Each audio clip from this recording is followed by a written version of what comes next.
Kenjaku vazou pro mundo todo a existência de maldições e da energia amaldiçoada, porque não só dele ter ficado simplesmente maluco, mas também isso faria parte do plano dele. Assim, então, colocando o mundo todo contra os feiticeiros Jujutsu, tá se perguntando o que exatamente muda aqui pra ele revelar isso pro mundo, e em que parte do plano isso se insere. Bom, eu vou contar tudo isso, mas antes, obviamente, eu vou pedir pra você deixar o like e inscrever que não é inscrito. E quem quiser ajudar o canal de outra maneira, temos o Seja Membro. Enfim, voltando aqui, Megumi simplesmente cai aqui numa emboscada e um feiticeiro aqui, aliado com o Kenjaku, simplesmente o Regi, e ele explica umas coisas muito interessantes a respeito do jogo do abate e do real objetivo do Kenjaku. Ele diz aqui, tem 3 fatores aqui pra acreditar que o objetivo do Kenjaku não é só sobre tomar vantagem da energia amaldiçoada dos jogadores. Simplesmente o número de jogadores, diferença de habilidade deles e a regra da barreira, no caso a existência de diversas colônias separadas do próprio jogo do abate. Explica aqui, se aproximadamente 1000 jogadores fossem distribuídos igualmente em 10 colônias, iam 100 pessoas em cada colônia. Entre os jogadores tem feiticeiros extremamente fortes como Kashima e Higuruma, por exemplo, deveria ter pelo menos uma pessoa em cada colônia com um nível parecido. Migração e extinção vai chegar em uma estagnação? Pergunta aqui o Megumi, né, já chegando em uma conclusão. O próprio Regi diz aqui que já chegou. Diz aqui ter certeza que o Kenjaku simplesmente vai jogar uma bomba quando sobrar somente os mais fortes em cada colônia. Tudo isso, o Kenjaku parecia estar chegando aqui, uma espécie de pentágono, onde ficam presentes aqui todos os chefes de estado. Basicamente está dizendo aqui, estresses e emoções negativas são eles que se tornam a energia que chamamos de energia amaldiçoada. Realmente acaba vazando em pequenas quantidades das pessoas do Japão. Quando essa energia se acumula, ela dá à luz a maldições. Talvez vocês conheçam elas como fantasmas ou monstros humanos que podem controlar essa energia amaldiçoada e fazer aquilo que seria chamado de sobrenatural. Então, os feiticeiros Jujutsu. Esse fenômeno é praticamente exclusivo do Japão, mas é claro que há exceções, porém as maldições normalmente são invisíveis ao olho nu. É como uma segunda camada de luz que existe com um espectro da luz visível, mas não pode ser capturada pelo cérebro ou por câmeras. E basicamente o Uraumi distribui aqui óculos amaldiçoados. O próprio Uraumi explica aqui, né, que são óculos que foram transformados em ferramentas amaldiçoadas. Mete um pensamento aqui, linda,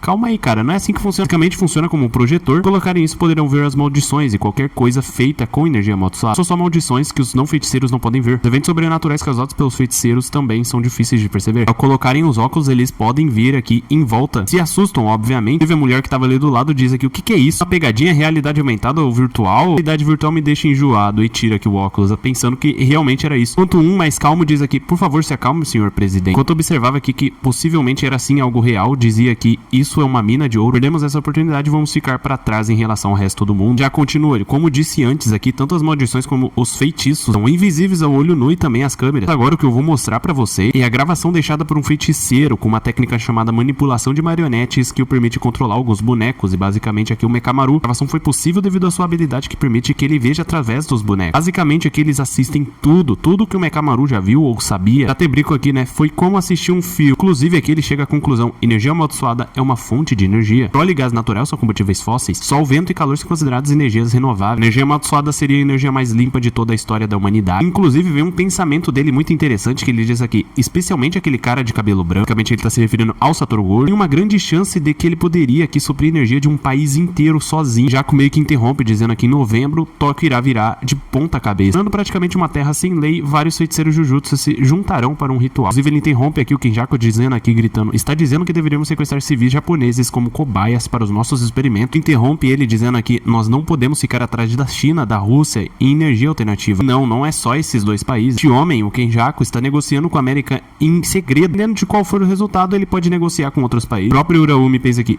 apesar que já estamos. E pensando aqui no que ele poderia fazer, ele pergunta aqui ao Tenente General Gary, que é esse carinha bigodudo, quantos soldados eles precisariam para essa operação. Bom, ele diz aqui, nesse caso, apenas uma companhia será o bastante. A única preocupação era aquele carinha de cabelo branco. Kenjaku já diz aqui que provavelmente ele será selado em novembro. Provavelmente eles vão ter que enfrentar aqui umas 5 dúzias de feiticeiros. Podem ter aqui umas armas aqui e ali, mas no fim seriam só guerrilheiros sem treinamento. Kenjaku interrompe, dizendo aqui, você vai precisar de pelo menos uns 800 soldados, batalhão inteiro. Eles duvidaram, obviamente, dizendo aqui o mesmo estereótipo pessimista e covarde. Porque sua mãe nunca te deu uma arma? Uraumi interrompe a brincadeira e diz aqui, então, né, por que vocês não fazem aqui um exercício? Prosseguindo aqui, né, pra fazer esse teste, fora do salão oval está a elite de serviço secreto, o esquadrão anti-atentado. Tem soldados totalmente equipados com colete antibalas e fuzil. Uma divisão paramilitar da CIA, dentro de operações especiais. Basicamente, o desafio aqui era o Kenjaku, ele passar por todo esse salão, chegando até onde eles estavam, possivelmente sem ser pego. O presidente diz aqui, mas Tenente General Gary, isso tudo é mesmo necessário, né? Ainda é subestimando. Não, senhor. Temos aqui uma vitória esmagadora, que isto é América, e o Kenjaku vai conhecer o que é ela. Quando do nada, atrás dele, ele só viu aqui um soldado caindo. Saíram lá fora pra entender o que estava acontecendo. acontecendo, basicamente aqui tinha um monte de soldado voando sem poder reagir. Não podiam ver, mas tinha uma putz maldição gigantesca controlando tudo. Colocar o óculos aqui, né, que poderia ver através tudo, né, podendo ver as energias amaldiçoadas e as próprias maldições, ele consegue enxergar. Jaco ainda pede aqui pra maldição empilhar todas as tags, né, as escolares aqui militares, os soldados totalmente aqui na sala para que todos possam ver. Pegando ali tranquilamente, sem passar por nada em nenhum desaforo, diz aqui: bom, encerramos as negociações, vamos começar a caça aos feiticeiros. Realmente todo mundo que tá participando do jogo do abate. É essa possível bomba aqui que o Regeek tava querendo se referir, poderia causar após a estagnação do jogo do abate. O que acontece após tudo isso, bom, é no mínimo intrigante, no mínimo considerado uma espécie de guerra contra os feiticeiros. Inclusive até os capítulos atuais já lançados, né, os capítulos novos ainda não disseram e nem mostraram como é que estão a relação aqui entre o mundo Jujutsu e o mundo dos seres humanos normais, como que atualmente eles estão lidando com tudo isso, já que inclusive todo esse esquadrão que entrou aqui pra fazer essa eliminação no jogo do abate, estavam utilizando óculos possíveis ver aqui as maldições, inclusive, né, eles cagaram nas calças. Enfim, eles foram aqui, entre aspas, enganados aqui pelo Kenjaku para que ele concluísse aqui o plano dele. Inclusive, sobre a conclusão do plano dele, explica aqui pro Choso como é que funcionaria o plano dele, o porquê que ele tá fazendo tudo isso, inclusive o porquê que ele criou o próprio Choso. E isso se inicia aqui neste momento. Ele basicamente aqui atualmente está invadindo a Tumba da Estrela, que nada mais é aqui o local onde o Tengen fica, e dá de cara com o Choso, mesmo que diz aqui: eu tenho uma vontade estranha de te matar. Já que pergunta onde está o Tengen, fala que aquele dedão falante não quer ver você. O Tengen vira aqui um dedo e fala que: quem é que você tá chamando de dedão? Parece que você não é bem-vindo. Fala que: então imagino que você seja o descartado. Por favor, dê o seu melhor. Sua extinção já cumpriu o seu propósito. Preparações para a fusão com todos os não feiticeiros do Japão acabaram. Deixa o Choso bem confuso, já que ele pergunta assim: já? Como assim? Enfim, se eu encontrar o Tengen aqui, acabou pra você. Tipo, aí chegará ao fim, talvez, o mundo inteiro. Deixe-me te mostrar umas das possíveis resoluções deste conflito. Shiboi Tsukumo Yuki explicou que ao fundir com o Tengen, o que eu prefiro chamar de otimizar a energia amaldiçoada significa se tornar um feiticeiro. Na minha opinião, isso é só uma fase antes da fusão. Na verdade, um processo de verificação a partir da migração e extinção. Tinha dito antes que eu quero não é um mundo sem maldições. Desde o começo eu trabalhei com os feiticeiros, enquanto considerava o potencial das maldições. Talvez uma espécie de nova forma de energia amaldiçoada teria a nascer das maldições avançadas, chegando ao próximo nível. Então eu tinha grandes expectativas nos mestiços, meio humanos e meio maldições como você. Que pena, vocês eram todos ordinários. Depois de evoluir, o Tengen vai ser mais maldição do que humano, então se todos os não feiticeiros se fundirem com o Tengen, acho que seria como uma maldição carregada pela energia de 1 milhão de pessoas. Talvez até seja aqui como Uzumaki, sendo capaz até mesmo de extrair algo. Ele acha bastante interessante, mas não tem como saber ao certo até que isso realmente aconteça. Até porque ele se pergunta: